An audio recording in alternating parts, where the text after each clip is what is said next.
மத்திய அமைச்சர் அமித்ஷாவை சந்தித்துவிட்டு வந்தபோது முகத்தை மூடிக்கொண்டு வந்ததாக கூறுவது முழுக்க முழுக்க பொய் என்ற எடப்பாடி பழனிசாமி பகிரங்கமாக அறிவித்துவிட்டுதானே அமித்ஷாவை சந்திக்க சென்றேன், பிறகு ஏன் முகத்தை மூட வேண்டும் என கேள்வி எழுப்பினார்.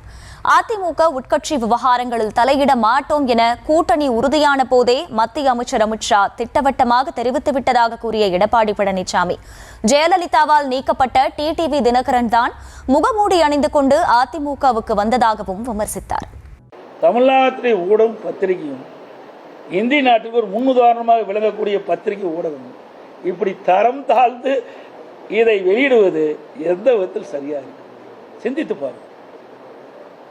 ஆக இதையெல்லாம் உங்களுக்கு பரபரப்பான செய்தி கிடைக்கவில்லை என்ற அடிப்படையில் இந்த செய்தி வெளியிடுவது எப்படி ஏற்படும்? சிந்திங்க. முகத்தை துடைக்கிறேன், இதில் என்ன அரசியல் இருக்கின்றது?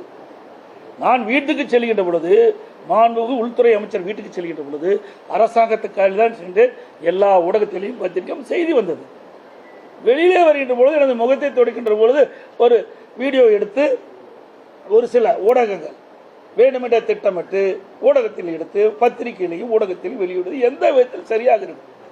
எடப்பாடி பழனிசாமி முகத்தை மறைத்து கொண்டு வெளியிலே செல்வதற்கு என்ன காரணம்? நான் தான் பகிரங்கமாக உள்ள போனேன்ல, செய்தியை வெளியிட்டு விட்டு மாண்பு உள்துறை அமைச்சரை இந்த நேரத்தில் இந்த தேதியில் போய் பார்க்கிறேன் என்று செய்தி வெளியிட்டு எல்லா ஊடகத்திலையும் அந்த காட்சி வந்தது. நான் காரில் போகிற காட்சி வந்தது. சொல்லிட்டு தானே போனேன். ஒரு முதலமைச்சர் எதை பேசுவது என்று தெரியாமல் பேசுகின்ற முதலமைச்சர், அதனால தான் பொம்மை முதலமைச்சர் சொல்லிட்டு இருக்கிறார். இதே ஸ்டாலின் அவர்கள் நான் பெரும்பான்மையை நிரூபிக்கின்ற பொழுது சட்டை கிழித்து கொண்டு வெளியிலே வந்து ஆர்ப்பாட்டம் நடத்தினார். உங்களுக்கு நன்றாக தெரியும். யார் சட்டை கிழித்து கொண்டு வருவார்கள்? மணலை பாதிக்கப்பட்டவர் தான் சட்டை கிழிச்சிட்டு வருவார். அப்படிப்பட்ட நிலையில் வந்தவர் என்னை பற்றி பேசுவதற்கு எந்த வித தார்மீகமும் கிடையாது. ஐடிசி ஹோட்டலில் அனைத்து இந்திய அண்ணா திராவிட முன்னேற்ற கழகம் பாரதிய ஜனதா கூட்டணி அமைச்ச பிறகு மாண்பு உள்துறை அமைச்சர் தெளிவுபடுத்தினார். அனைத்து இந்திய அண்ணா திராவிட முன்னேற்ற கழகத்திலே உள்கட்சி விவகாரத்தில் நான் தலையிட மாட்டேன். எல்லா பத்திரிகையிலும் ஊடகத்திலும் வந்திருக்குது, என்கிட்ட ஆதாரமும் இருக்குது. அப்படி பேசிய பிறகு மீண்டும் மீண்டும் இவரை அழைச்சி பேசுகிறாரு, அவரை அழைச்சி பேசுகிறாரு. இதையெல்லாம் தயவு செய்து விட்டுவிடு. நானும் தெளிவுபடுத்தி விட்டேன். அப்படி எந்த பேச்சுவார்த்தையும் நான் நடத்தவில்லை அவரோடு.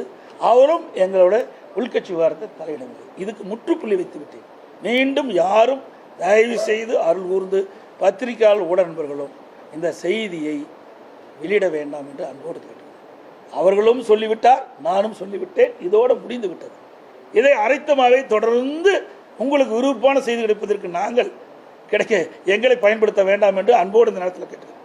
முகமூடி அணிஞ்சிக்கிட்டு போனாருங்கிறார். இது எந்த விதத்தில் சரியா இருக்கும்? நீங்க பார்த்தீங்கன்னா நான் முகமூடி முடிச்சுட்டுலாம் போகல, அவர் தான் முகமூடி அணிஞ்சு அண்ணா திமுக முடிஞ்சார். இது 19/12/2011 19/12/2011 குறிச்சிங்க. 19/12 அப்போது மாண்புமிகு புரட்சித் தலைவர் அம்மா அவர்கள் திரு டிடிவி தினகரன் அவர்கள் அடிப்படை உற்பத்தி நீக்கப்பட்டு விட்டார். இது அம்மாவுடைய கையெழுத்து. உங்களுக்கு வேணா பார்த்துங்க. 10 ஆண்டு காலம் கட்சியிலே கிடையாது. மாண்பு அம்மா அவர்கள் மறைந்த பிறகு, இறந்த பிறகு, அப்பொழுதுதான் அந்த இறுதிச்சடங்கு வரார்.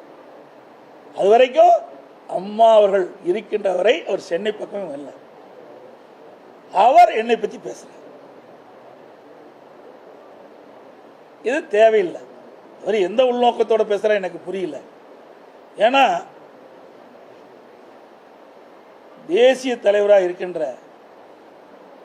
ஐயா பசும்பொன் முத்துராமலிங்க தேவர் அவர்களுக்கு பாரத ரத்னா இந்திய நாட்டுடைய உயர்ந்த விருதான பாரத ரத்னா கொடுக்க வேண்டும் என்று அறிவிப்பு கொடுத்த பிறகுதான் இப்படிப்பட்ட கருத்தை சொல்லிட்டு இருக்கார்.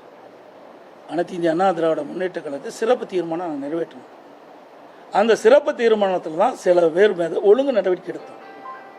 அப்போ அந்த சிறப்பு தீர்மானத்தில் 2500க்கும் மேற்பட்ட பொதுக்குழு உறுப்பினர் கலந்து கொண்டு எடுக்கப்பட்ட முடிவு. அதில் அந்த தீர்மானத்தில் சொல்லுவது, கழக அடிப்படை உறுப்பினர் உள்ளிட்ட அனைத்து பொறுப்புகளிலிருந்தும் நீக்கி வைப்பதோடு இன்று முதல் கழக உடன்பிறப்புகள் யாரும் மேற்கண்டவர்களுடன் எவ்வித தொடர்பும் வைத்துக் கொள்ளக்கூடாது என்றும் இந்த பொதுக்குழு தீர்மானம் நிறைவேற்றப்படும். பொதுக்குழு நிறைவேற்றப்படும். இதையும் மீறி, கட்சி கட்டுப்பாட்டையும் மீறி அவர்கள் செயல்பட்டால் வேறு வழி இல்லை, தவிர்க்க முடியாத சூழ்நிலையில் தலைமை கழகம் ஒழுங்கு சில வேறு ஒழுங்கு நடவடிக்கை எடுக்க சூழ்நிலைக்கு தள்ளப்பட்டதுமே தெரிஞ்சுக்கணும்.